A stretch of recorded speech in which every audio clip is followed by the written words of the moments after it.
Hola gente, quiero compartir algo que viví y que hasta hoy me afecta de una manera que no puedo explicar. Mi nombre es André, soy de Puebla, México, y soy un apasionado por las antigüedades, siempre buscando piezas raras en mercados y tiendas especializadas. No soy muy religioso, pero aprecio el arte y la historia detrás de los objetos antiguos, especialmente los ligados a tradiciones espirituales. Hace algunos años, compré un conjunto de íconos ortodoxos antiguos, de esos cuadros pequeños pintados a mano que retratan santos. Pensé que sería solo una adición más a mi colección, pero lo que pasó después me marcó de una forma que nunca imaginé. Les voy a contar cómo empezó todo. Compré los íconos en un mercado de antigüedades en el centro de Puebla. Eran 3 piezas, todas de madera, con pinturas delicadas que parecían tener siglos de antigüedad. Cada una retrataba a un santo, diferente, con expresiones serias y detalles dorados que brillaban incluso bajo la luz débil del puesto.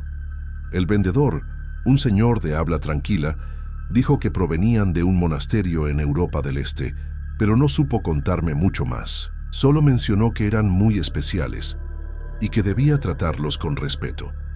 Pagué un precio justo, emocionado con la adquisición, y llevé los íconos a casa, colocándolos en un estante en la sala. Ese día sentí cierta curiosidad, pero nada extraño. Al menos no todavía. En la primera noche con los íconos en casa dormí normalmente. No sentí nada fuera de lo común, solo la satisfacción de haber encontrado algo tan único. Pero unos días después empecé a notar algo que me dejó inquieto. Cuando pasaba por la sala, a veces sentía como si los santos en los cuadros me estuvieran observando. No era solo una impresión tonta, era algo que hacía que mi pecho se apretara, como si esos ojos pintados tuvieran vida. Intenté ignorarlo, diciéndome a mí mismo que era solo sugestión, ya que los íconos eran muy realistas.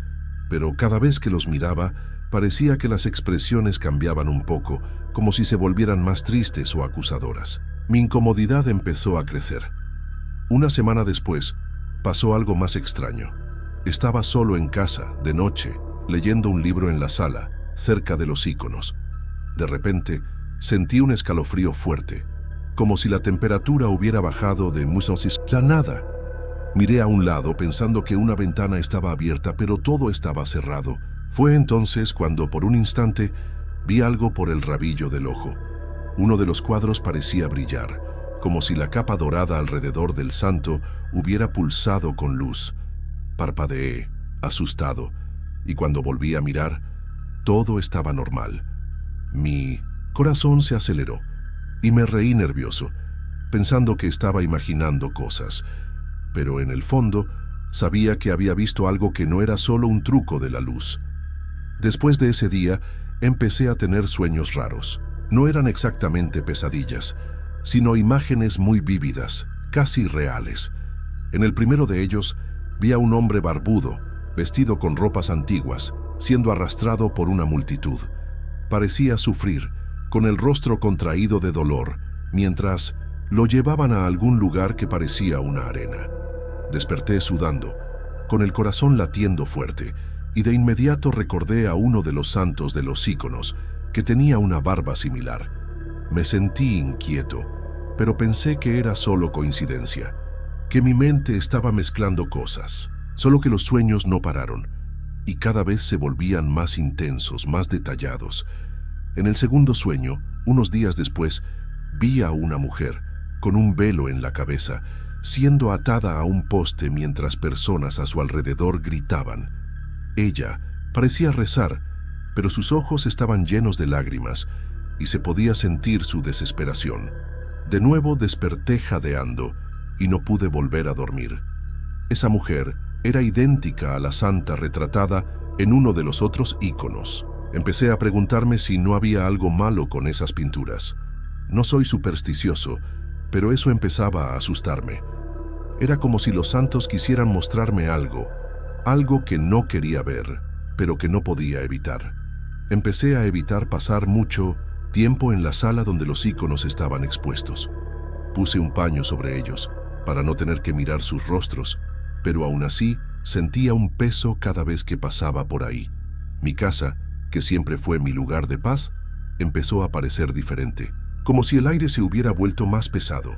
No escuchaba voces ni veía cosas moverse, pero esos sueños continuaban, siempre mostrando escenas de sufrimiento, de tortura, ligadas a los santos de los cuadros. Sabía que muchos santos sufrieron martirios horribles, pero ¿por qué estaba viendo eso con tanto detalle? Era como si estuviera ahí sintiendo su dolor.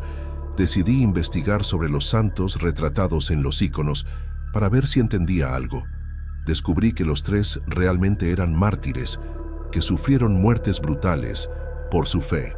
Cuanto más leía sobre las torturas que enfrentaron, más sentido tenían los sueños, porque las escenas que veía coincidían exactamente con las historias. Mi estómago se revolvía solo de pensar que esas pinturas, de alguna manera, me estaban conectando a eso. No sabía qué hacer, pero tenía certeza de que no podía seguir con ellos en casa. Algo en ellos parecía vivo, parecía querer mostrarme esas cosas horribles y necesitaba descubrir cómo detenerlo. Después de semanas teniendo esos sueños perturbadores, decidí que necesitaba hacer algo con los íconos. No soportaba más despertar en medio de la noche, sudando frío con imágenes de tortura tan reales en mi cabeza. Cada sueño parecía más intenso, como si me estuvieran arrastrando dentro de la escena. En una de las noches vi al tercer santo, un hombre más, joven, siendo apedreado por una multitud. Sentía casi físicamente el impacto de las piedras, su desesperación, y desperté con el pecho apretado, casi sin aire. No era solo un sueño, parecía una experiencia, algo que vivía junto con ellos. Sabía que tenía que deshacerme de eso, pero no sabía cómo sin parecer loco o irrespetuoso. Le conté lo que estaba pasando a un amigo cercano, Javier, que entiende un poco de espiritualidad y tradiciones antiguas. Escuchó con atención y dijo que objetos como esos, especialmente los ligados a mártires o lugares de mucha energía, a veces llevan impresiones del pasado, como si los dolores y sufrimientos quedaran grabados en ellos. Sugirió que llevara los íconos a una iglesia o monasterio para que alguien con conocimiento espiritual pudiera limpiarlos o guardarlos de manera apropiada. Me pareció una idea válida, pero confieso que tenía miedo de tocarlos de nuevo. Incluso cubiertos, con el paño, sentía un peso cada vez que pasaba cerca. Antes de decidir qué hacer, pasó algo que me asustó aún más. Una tarde, mientras trabajaba en mi oficina en casa, escuché un sonido bajo proveniente de la sala, como un crujido de madera. Mi corazón se disparó de inmediato, porque estaba solo y sabía que los íconos estaban ahí. Fui a la sala con las piernas temblando, y al llegar, vi que el paño que cubría los cuadros había caído al suelo. No había viento, las ventanas estaban cerradas, pero ahí estaba el paño, y los rostros de los santos parecían mirarme con una tristeza profunda. Por un segundo, juro que el dorado alrededor de uno de ellos parpadeó de nuevo, como si tuviera vida. Salí de la sala rápido, casi tropezando, con el corazón en la garganta. Esa noche no pude dormir. Me quedé en la cama, pensando en lo que Javier había dicho sobre impresiones del pasado. ¿Será que los íconos estaban tratando de contarme algo?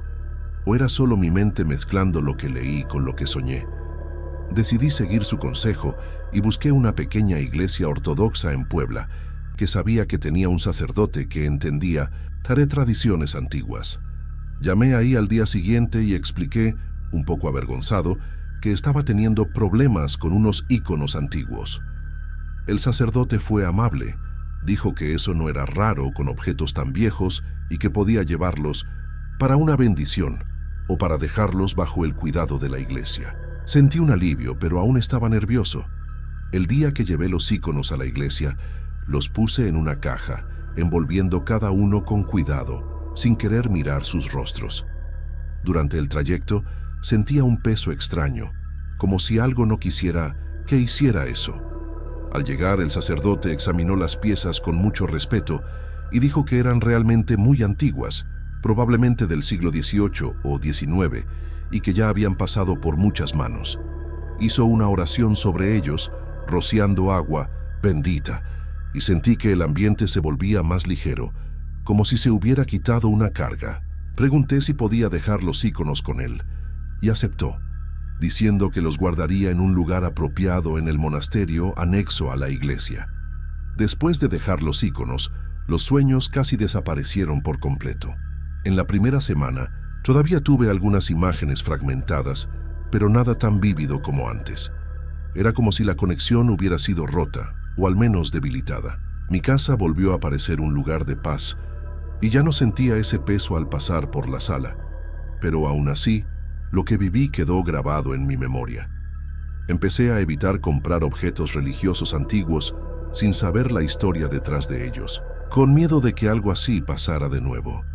El sacerdote me dijo antes de irme que a veces estas piezas llevan las dolores de quien las hizo o de quien las veneró, y que no siempre estamos preparados para lidiar con eso. Unos meses después, regresé a la iglesia para agradecer al sacerdote y preguntar si todo estaba bien con los íconos. Me dijo que estaban guardados en un lugar seguro, pero confesó que uno de los monjes, que cuidaba del área donde estaban, reportó sueños extraños en las primeras noches después de que llegaron. No entró en detalles, solo dijo que hicieron más oraciones y que ahora parecía todo tranquilo. Eso me dio un escalofrío, porque confirmaba que no era solo cosa de mi cabeza. Algo realmente estaba ligado a esos cuadros, algo que iba más allá de mi comprensión. Me sentí aliviado por no tenerlos más conmigo, pero también intrigado por lo que podrían llevar. Hasta hoy, pienso en lo que viví con esos íconos. No estoy en contra de la religión ni de la fe, pero creo que los objetos antiguos, especialmente los ligados a historias de sufrimiento como las de los mártires, pueden tener una energía o memoria que no entendemos. No sé si eran los santos mostrándome sus dolores o si era otra cosa, pero lo que vi en los sueños fue demasiado real para ignorarlo. Así que queda la advertencia. Si vas a coleccionar antigüedades como yo, ten cuidado con lo que llevas a casa. No todo es solo un pedazo de historia. A veces viene con algo más, algo que puede tocarte de formas que no esperas.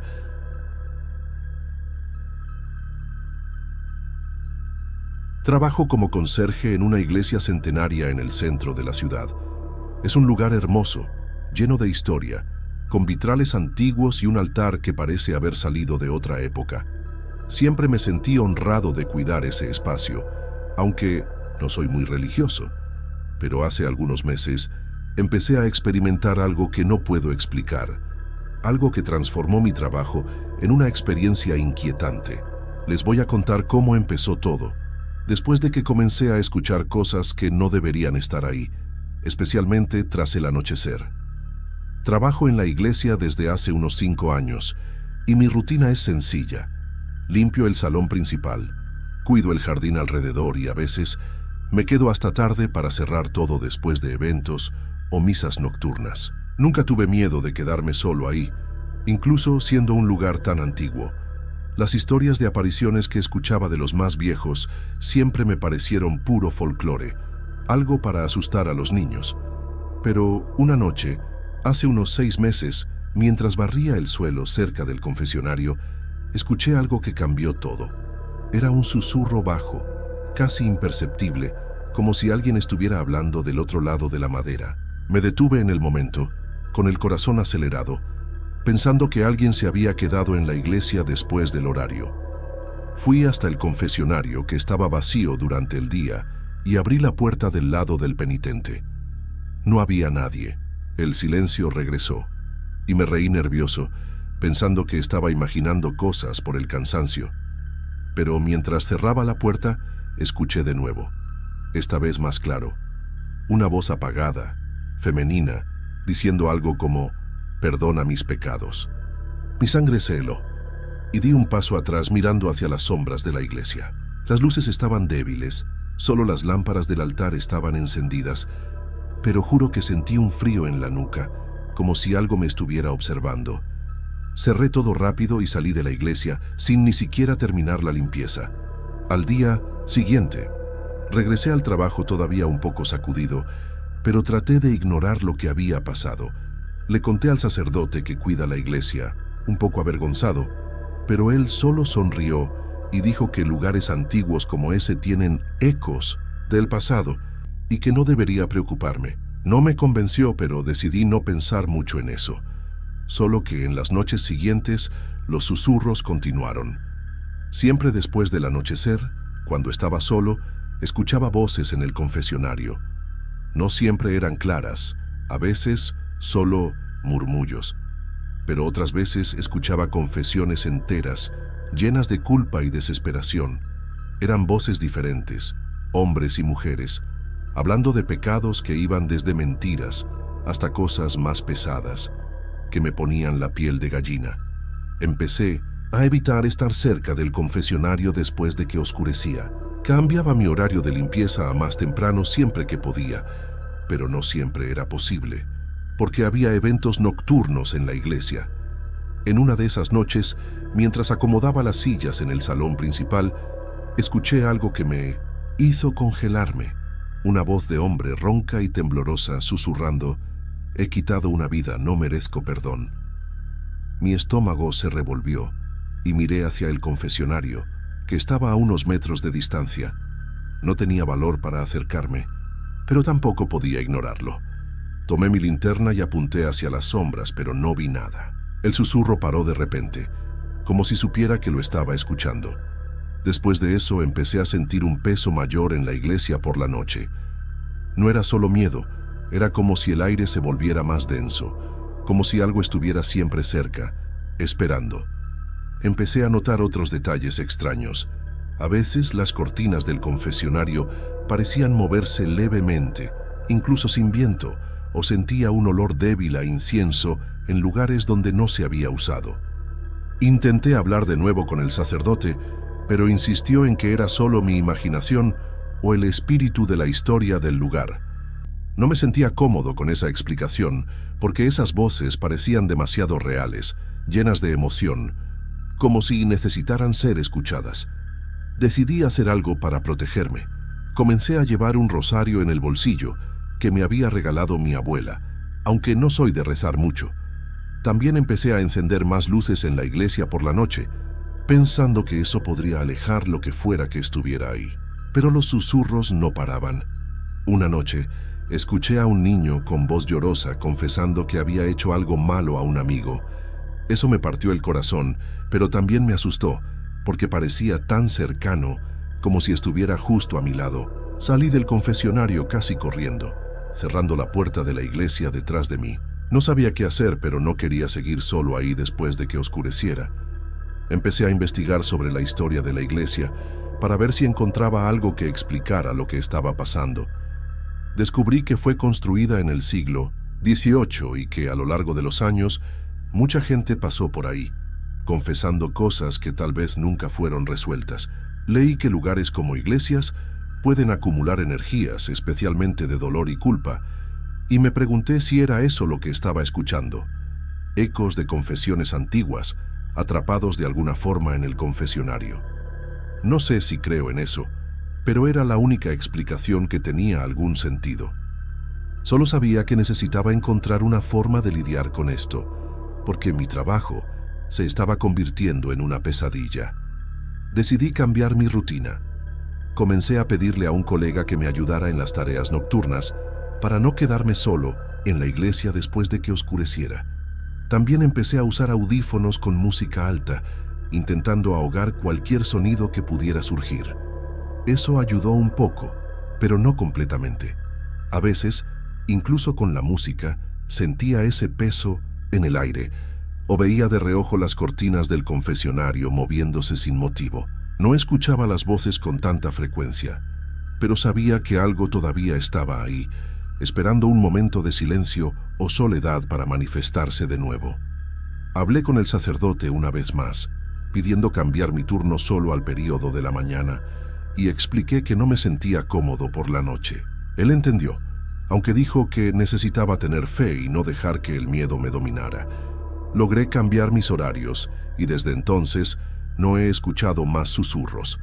Pero el trauma se quedó y cada vez que paso cerca del confesionario, incluso de día siento un escalofrío, como si algo pudiera hablar en cualquier momento. Evito hasta mirar las cortinas, con miedo de ver algo moviéndose. Mi trabajo, que antes era una fuente de orgullo, ahora lleva una sombra que no puedo ignorar. Hasta hoy no sé qué eran esas voces. ¿Eran ecos de confesiones antiguas, como dijo don Miguel? ¿O era algo más, algo que quería ser escuchado o liberado? No estoy en contra de la fe ni de la religión, y respeto mucho el lugar donde trabajo, pero creo que hay cosas en esos espacios antiguos que van más allá de lo que entendemos. Tal vez sean los dolores y culpas de siglos, atrapados en las paredes o en el confesionario. No tengo respuestas, solo sé que lo que escuché era demasiado real para ser solo imaginación. Sigo trabajando en la iglesia, pero con un cuidado extra, siempre alerta, porque siento que algo podría regresar. Queda la advertencia para quien trabaja o frecuenta lugares así, llenos de historia. Respeta el espacio, pero también protégete. No todo lo que está ahí es visible, y no todo quiere ser olvidado. Aprendí eso de la peor manera, escuchando confesiones que no eran para mí, susurradas en la oscuridad de una iglesia centenaria. No sé si algún día me libraré completamente de este miedo, pero sigo adelante, llevando mi rosario y evitando el confesionario tras el anochecer. Si algo todavía está ahí, prefiero no saberlo. Solo quiero paz, tanto para mí como para quien esté susurrando en las sombras.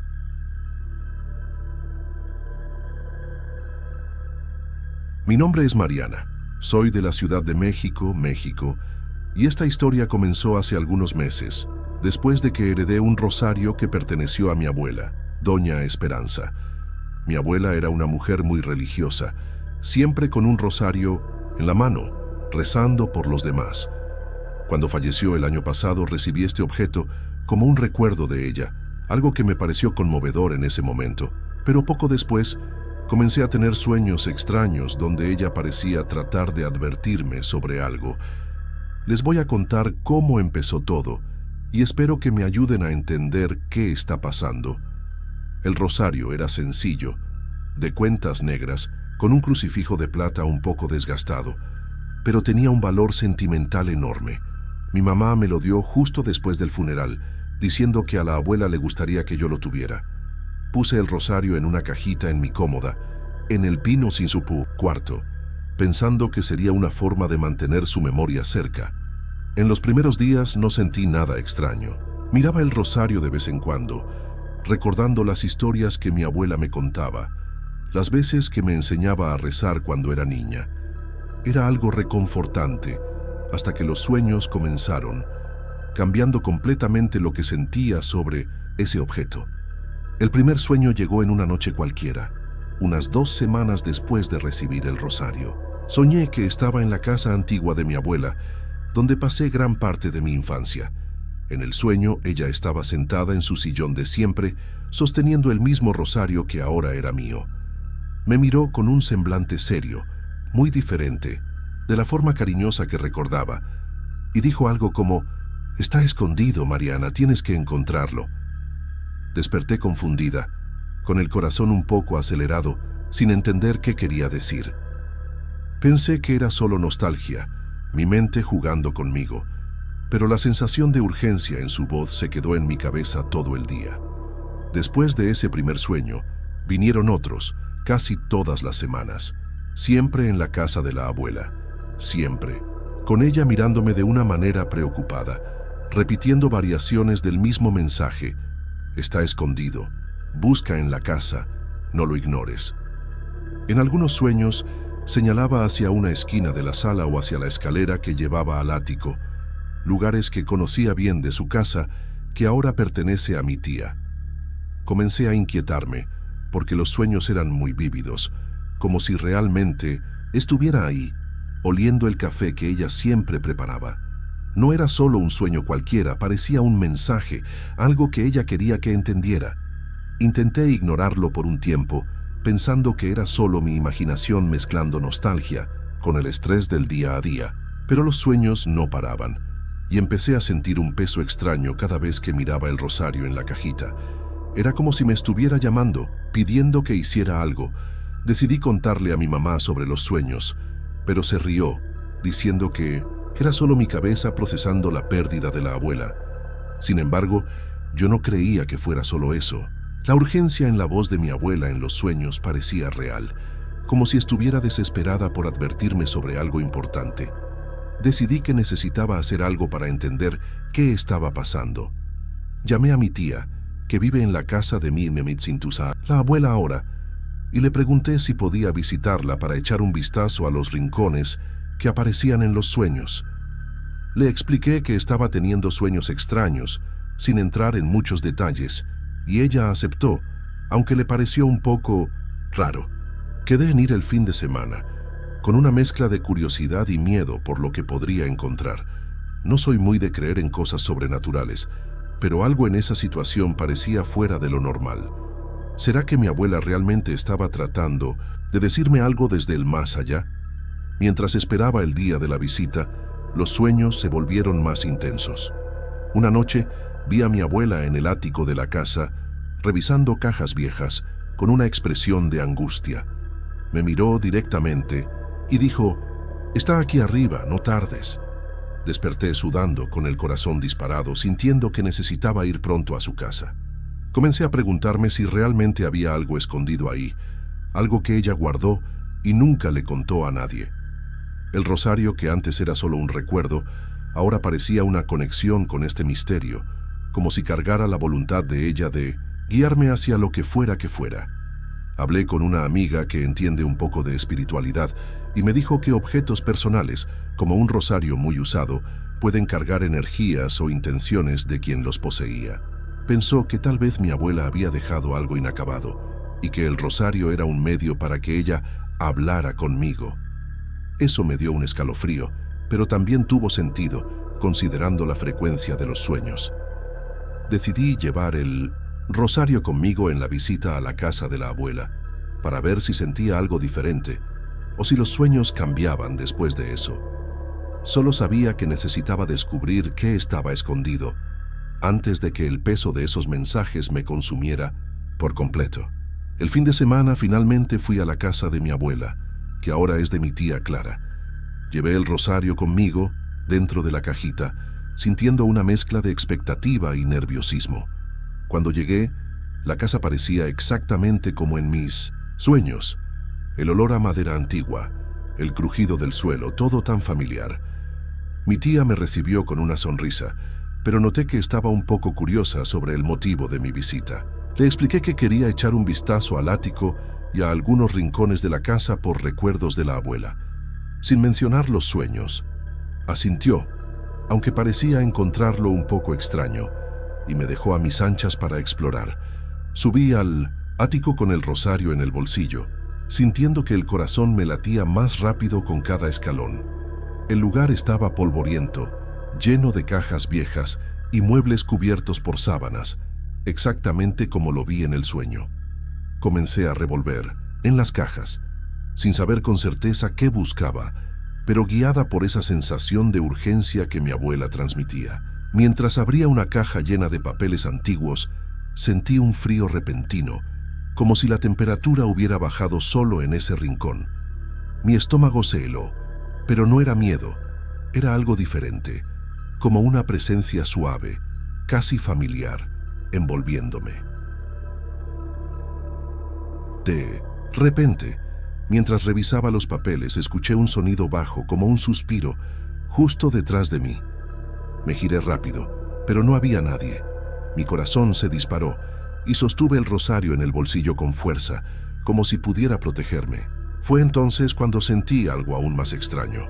Una brisa ligera, casi un toque, pasó por mi rostro, como si alguien intentara llamar mi atención.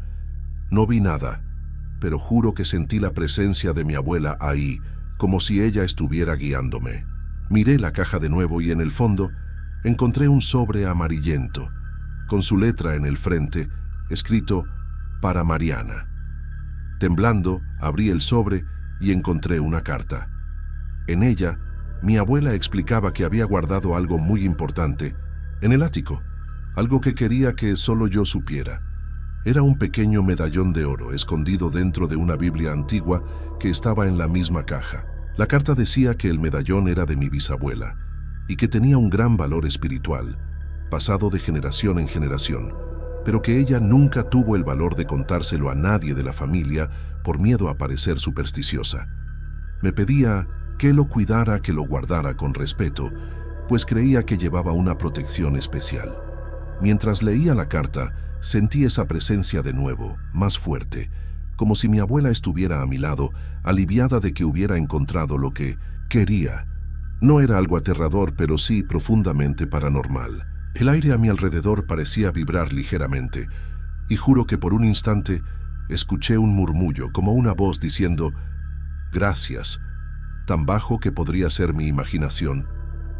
Tomé el medallón y la Biblia, sintiendo una paz extraña, como si hubiera cumplido algo que ella necesitaba. Bajé del ático con el corazón aún acelerado, pero con una sensación de deber cumplido. Le conté a mi tía Clara sobre lo que encontré, omitiendo la parte de los sueños y la presencia que sentí. Le mostré la carta y el medallón, y ella se emocionó diciendo que no tenía idea de que la abuela había guardado algo así. Decidí llevar el medallón a casa, junto con el rosario, sintiendo que ahora tenía una responsabilidad mayor con estas herencias. Esa noche no tuve sueños con mi abuela, por primera vez en semanas. Era como si ella hubiera finalmente descansado, sabiendo que encontré lo que necesitaba. Pero algo continuó sucediendo, algo que no puedo explicar completamente. Desde que traje el medallón a casa, a veces siento pequeños señales de la presencia de mi abuela, de una manera muy sutil y reconfortante. Un olor a café de la nada, una brisa ligera en el cuarto sin ventanas abiertas, o incluso una sensación de calma que surge cuando estoy preocupada. No veo figuras ni escucho voces claras como en los sueños, pero siento que ella está cerca, de alguna forma, como si el rosario y el medallón fueran puentes entre nosotras. No es aterrador, pero es profundamente paranormal. Algo que me hace creer que los espíritus de los que amamos pueden seguir conectados a nosotros a través de objetos que llevan sus historias. Hasta hoy, guardo el rosario y el medallón con mucho cariño y respeto en una cajita especial en mi cuarto. No tengo más sueños urgentes, pero siento que mi abuela cumplió lo que necesitaba al guiarme hasta el medallón. Creo que quería protegerme, pasando algo que era importante para ella, y tal vez incluso para nuestro linaje. No sé explicar cómo o por qué sentí su presencia tan fuerte en el ático, o por qué estos objetos parecen cargar tanto de ella, pero aprendí a aceptar que hay cosas más allá de nuestra comprensión. Si heredas algo especial de alguien, querido, escucha lo que tu intuición te dice. Puede ser que un espíritu esté tratando de decirte algo, no para asustarte, sino para guiarte.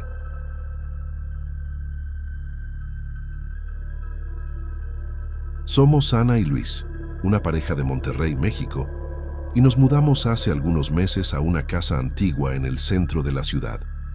La casa era un hallazgo, con un precio accesible para una propiedad tan grande, y estábamos emocionados de reformarla y transformarla en nuestro hogar.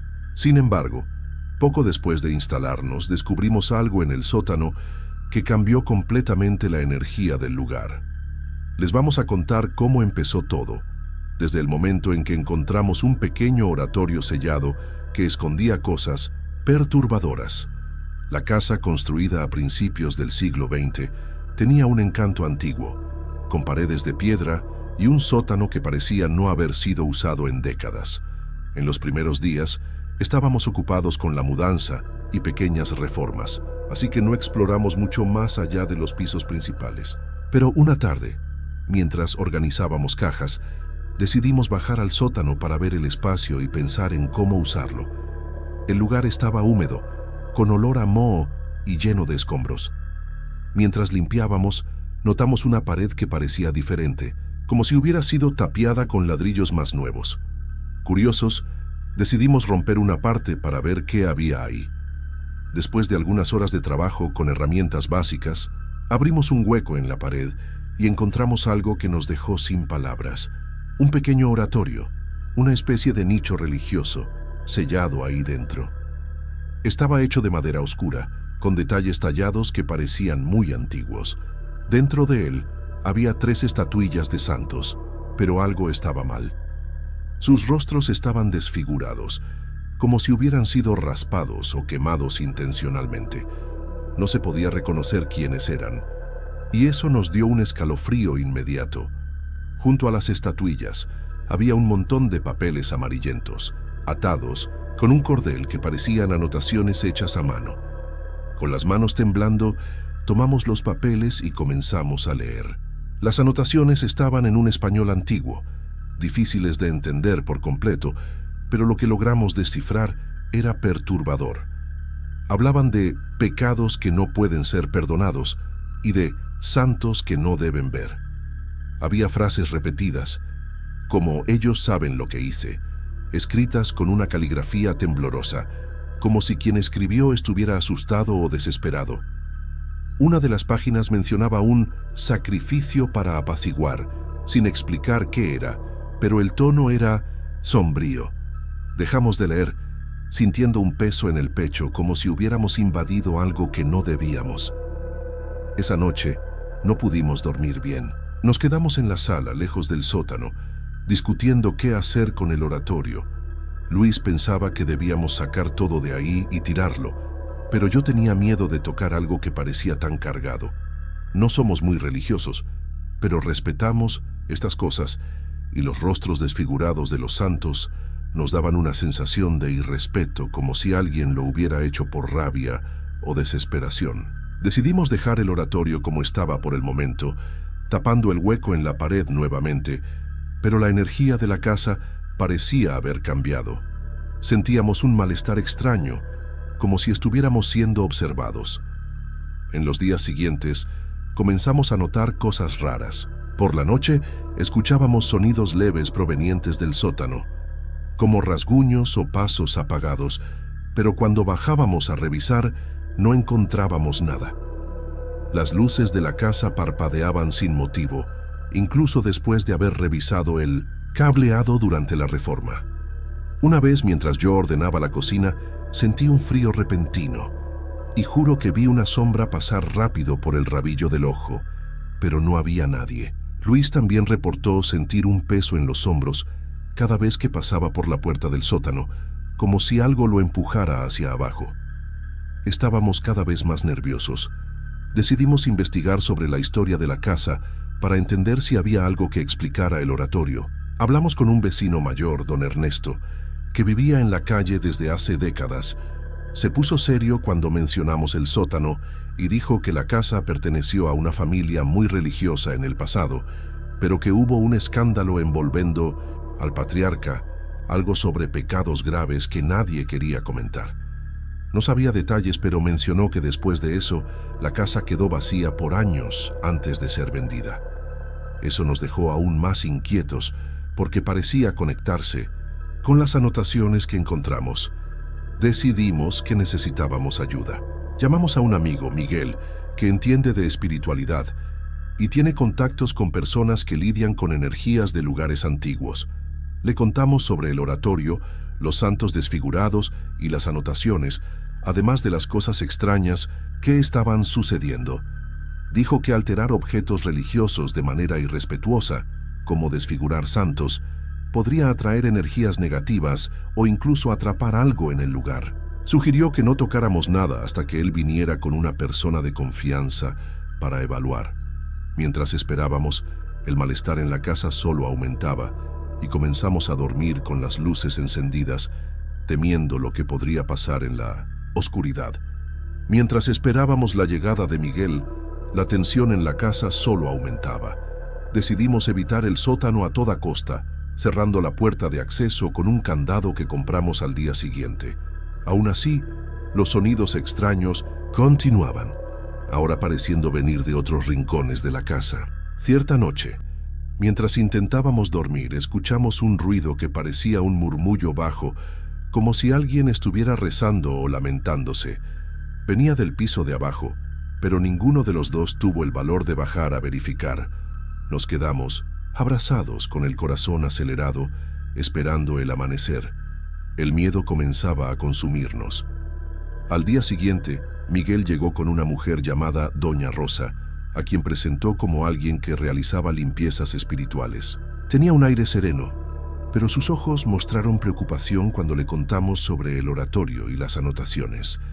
Pidió ver el lugar y con reticencia abrimos el candado y la llevamos al sótano.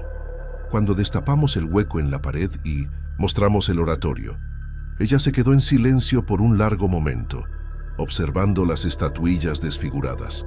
Luego dijo que sentía una energía pesada ahí, algo que parecía ligado a culpa y rabia y que probablemente tenía que ver con las acciones de quien desfiguró a los santos. Doña Rosa comenzó un ritual de limpieza, encendiendo velas blancas y esparciendo humo de copal por el sótano, mientras murmuraba oraciones. Pidió que no tocáramos nada del oratorio hasta que terminara. Durante el proceso sentimos un escalofrío y en cierto momento juro que las sombras en las paredes parecieron moverse, como si algo estuviera resistiendo. Luis sostuvo mi mano con fuerza y yo no podía apartar la mirada de las estatuillas, sintiendo que los espacios donde deberían estar los rostros nos miraban de vuelta. Doña Rosa continuó, firme, rociando agua bendita sobre el oratorio y las anotaciones, pidiendo que cualquier energía o espíritu inquieto encontrara paz. Después de casi una hora, dijo que la energía estaba más ligera, pero que el oratorio necesitaba ser retirado de la casa con cuidado. Explicó que desfigurar santos era un acto de profanación que podría haber atraído algo o aprisionado una energía de sufrimiento. Ella y Miguel envolvieron las estatuillas y los papeles en un paño blanco, prometiendo llevarlos a una iglesia donde serían tratados con respeto y, de ser necesario, enterrados de manera apropiada. Antes de irse, Doña Rosa nos dio un pequeño amuleto de protección y pidió que dejáramos una vela encendida en la entrada de la casa durante 7 noches, para alejar cualquier remanente de energía negativa. En las primeras noches después de la limpieza, todavía sentíamos cierto malestar, pero los sonidos cesaron y las luces ya no parpadeaban. La casa parecía más ligera, como si se hubiera quitado un peso. Sin embargo, no podíamos sentirnos completamente a gusto en el sótano. Decidimos sellar el hueco en la pared de forma permanente, contratando a un albañil para cubrirlo con cemento. Aún así, evitábamos bajar ahí, transformando el espacio en algo que simplemente ignorábamos. La idea de que algo tan perturbador hubiera estado escondido ahí durante tanto tiempo todavía nos inquietaba. Pasadas algunas semanas, recibimos una llamada de Miguel. Dijo que las estatuillas y las anotaciones fueron entregadas a un sacerdote que conocía rituales de purificación. El sacerdote, al examinar los papeles, sugirió que las anotaciones podrían haber sido escritas por alguien que cometió un acto grave e intentó apaciguar su culpa a través de rituales propios, pero terminó creando un foco de energía negativa al desfigurar a los santos. El sacerdote realizó una bendición y guardó los objetos en un lugar seguro en la iglesia. Saber eso nos trajo algo de alivio, pero no borró el recuerdo de lo que vivimos. Incluso con la casa aparentemente limpia, decidimos hacer cambios. Instalamos más luces en los pasillos y comenzamos a dejar pequeños objetos de protección, como un crucifijo en la entrada y sal gruesa en las esquinas, algo que Doña Rosa sugirió. No escuchamos más murmullos ni sentimos sombras, pero el trauma permaneció. Cada vez que pasamos por la puerta del sótano, sentimos un leve escalofrío, como si algo pudiera seguir ahí, aunque solo sea en nuestra memoria.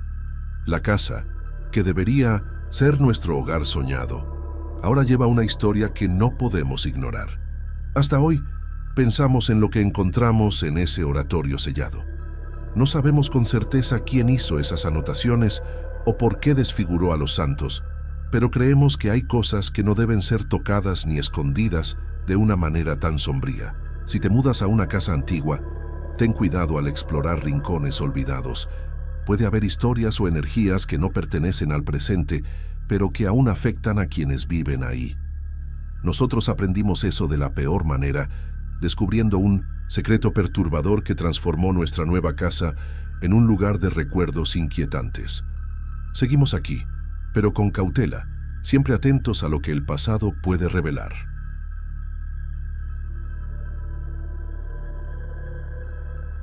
Hola gente, quiero compartir una experiencia que viví como policía en Guadalajara, México, y que hasta hoy me deja intrigado y un poco perturbado. Mi nombre es Javier y trabajo en el Departamento de Investigaciones desde hace más de 10 años. Ya he visto de todo un poco, pero un caso reciente de desaparición de objetos religiosos de varias iglesias de la ciudad me llevó a algo que nunca imaginé encontrar. Les voy a contar cómo empezó todo, desde los primeros reportes de robo hasta el descubrimiento de algo muy extraño en una casa abandonada en las afueras de Guadalajara. Todo comenzó hace algunos meses, cuando recibimos denuncias de robos en iglesias locales.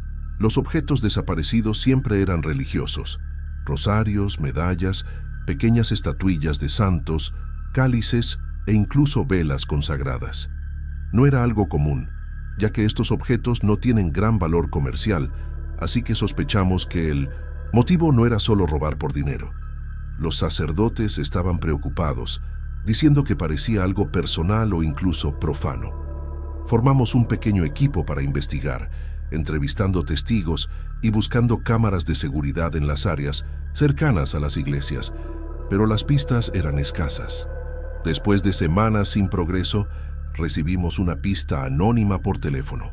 Una voz temblorosa, que no quiso identificarse, dijo haber visto cosas extrañas en una casa abandonada en la periferia de la ciudad, un lugar conocido por estar vacío durante años y que los vecinos evitaban por rumores de apariciones. La persona mencionó haber visto luces por la noche y escuchado cánticos bajos provenientes de ahí. Aunque escéptico sobre historias de fantasmas, decidí investigar, ya que no teníamos otras pistas. Reuní a 2 colegas, Marco y Daniela, y fuimos al lugar una noche preparados para cualquier eventualidad, pero sin esperar nada más que tal vez algún vándalo o persona sin hogar. Llegamos a la casa abandonada alrededor de las 22:00. El lugar era siniestro, con ventanas rotas, paredes cubiertas de musgo y un silencio pesado que parecía tragarse cualquier sonido. Usando linternas, entramos por la puerta principal, que estaba entreabierta, y comenzamos a explorar. El interior estaba en ruinas, con muebles viejos y polvo por todas partes, pero pronto notamos algo fuera de lo común en el centro de la sala principal. Un círculo perfecto dibujado en el suelo con lo que parecía ser tiza blanca, y dentro de él, todos los objetos robados de las iglesias, dispuestos en un patrón que parecía deliberado y ritualístico.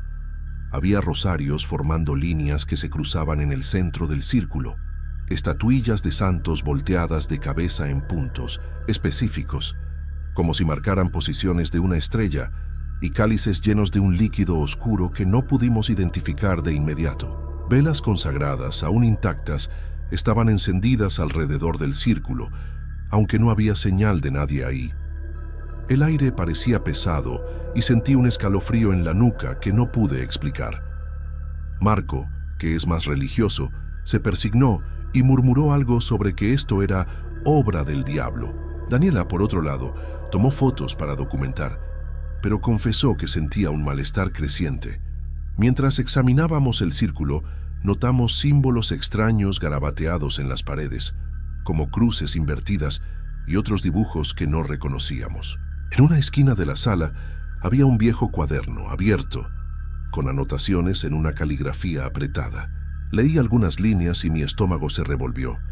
Hablaba de invocar a los guardianes caídos y de usar lo sagrado contra lo sagrado. Parecía un ritual, algo que mezclaba elementos religiosos con intenciones sombrías. No soy experto en esto, pero sentí que estábamos lidiando con algo más allá de un simple ladrón o vándalo. Era como si alguien estuviera intentando realizar algo mucho mayor, algo que no entendía.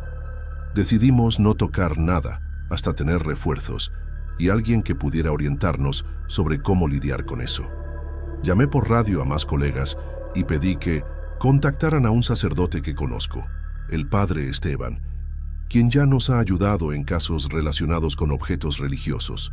Mientras esperábamos, nos quedamos en la entrada de la casa, lejos de ese círculo. Incluso desde afuera, sentíamos un peso, como si algo nos observara. En cierto momento, una de las velas dentro de la casa se apagó sola, y juro que escuchamos Un sonido bajo, como un suspiro viniendo de adentro.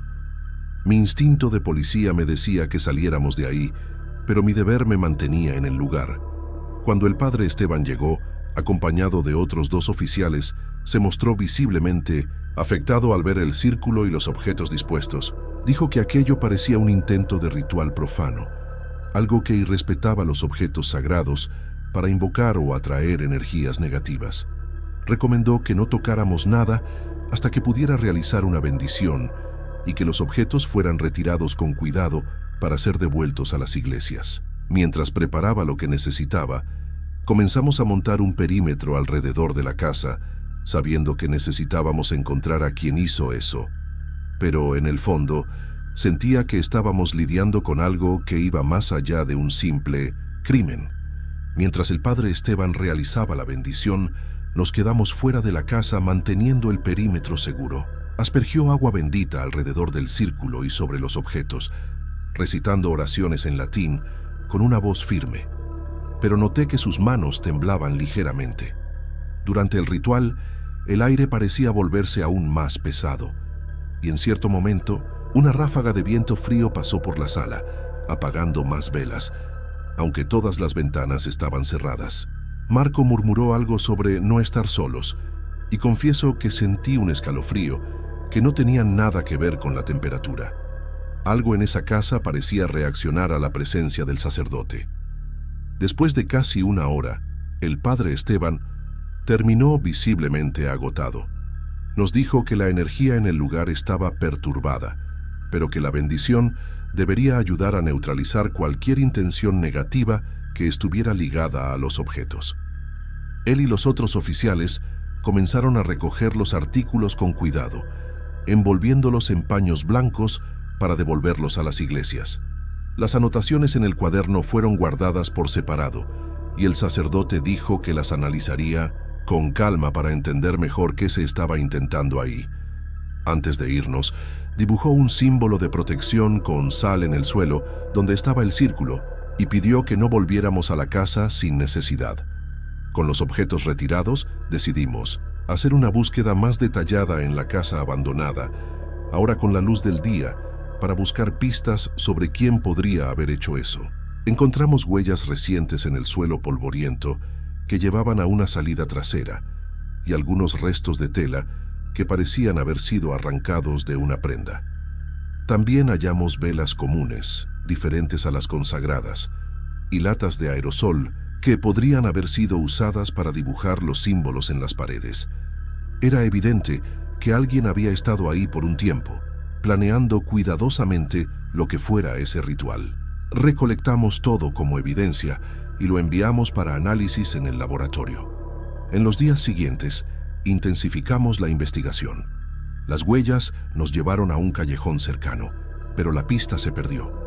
Interrogamos a los residentes de la zona, pero la mayoría evitaba hablar sobre la casa, repitiendo historias de que el lugar estaba maldito o que cosas extrañas sucedían ahí desde hace años. Sin embargo, un anciano mencionó haber visto a un hombre de apariencia descuidada cargando una mochila entrar y salir de la casa algunas noches antes. No pudo describir más detalles, pero fue suficiente para armar un retrato hablado y comenzar a cruzar información con registros de personas conocidas por actividades sospechosas en la zona. Mientras tanto, el padre Esteban nos contactó con un análisis preliminar de las anotaciones. Dijo que el texto mezclaba referencias a rituales religiosos con elementos de ocultismo, sugiriendo que quien lo escribió quería controlar fuerzas, usando los objetos sagrados como conductores. Había menciones a fechas específicas y una de ellas coincidió con el día en que recibimos la pista anónima. Eso nos hizo pensar que el ritual podría haber sido interrumpido por nuestra llegada, lo que explicaría por qué no había nadie ahí. El sacerdote también expresó preocupación de que, incluso con los objetos retirados, la persona responsable podría intentar algo similar en otro lugar. Con base en eso, ampliamos la vigilancia en otras iglesias de la ciudad y en lugares abandonados conocidos. Semanas después, recibimos otra denuncia de un robo menor en una pequeña capilla, pero esta vez logramos atrapar a un sospechoso en flagrante gracias a las cámaras que instalamos. Era un hombre de unos 40 años, con antecedentes de delitos menores, pero sin conexión obvia con prácticas religiosas u ocultas.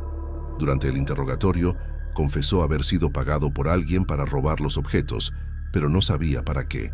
Dijo que entregaba los artículos en un punto específico de la ciudad, donde los dejaba para que los recogiera una persona que nunca vio de cerca.